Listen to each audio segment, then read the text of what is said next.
आणि यानंतर या घडीची एक अतिशय महत्त्वाची आणि मोठी बातमी क्रिकेटच्या मैदानातून भारताने आशिया चषकावर आपलं नाव कोरलेलं आहे। भारताने पाकिस्तानवर 5 विकेट्सनी विजय मिळवला आहे। तिलक वर्माचा धडाकेबाज अर्धशतक याची एक अतिशय महत्त्वाची हे अर्धशतकाची खेळी आपल्याला पाहायला मिळाली होती।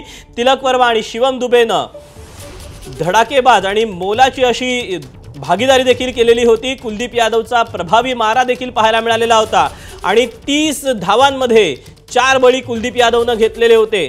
तब्बल 41 वर्षांनी आशिया चषकामध्ये भारत आणि पाकिस्तान हे पारंपरिक प्रतिस्पर्धी आमने सामने आलेले होते, त्यामुळे उत्सुकता होती की अर्थात हा सामना कोण जिंकेल याची अटीतटीची लढत झालेली देखील पाहायला मिळाली।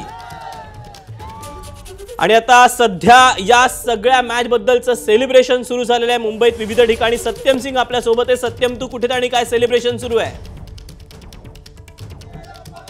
नक्कीच चेंबूर परिसरामध्ये आपण आहोत। या ठिकाणी इंडिया आहे तर मॅच जिंकल्यानंतर मोठ्या प्रमाणात या ठिकाणी सेलिब्रेशन चालू आहे।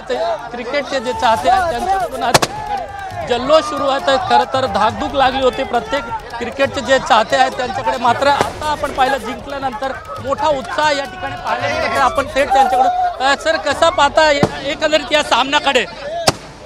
एकदम जबरदस्त सामना होता। त्यामुळे एकंदरीतच मुंबईमध्ये विविध ठिकाणी सध्या सेलिब्रेशनला सुरुवात झालेली आहे। फटाके फोडले जात आहेत।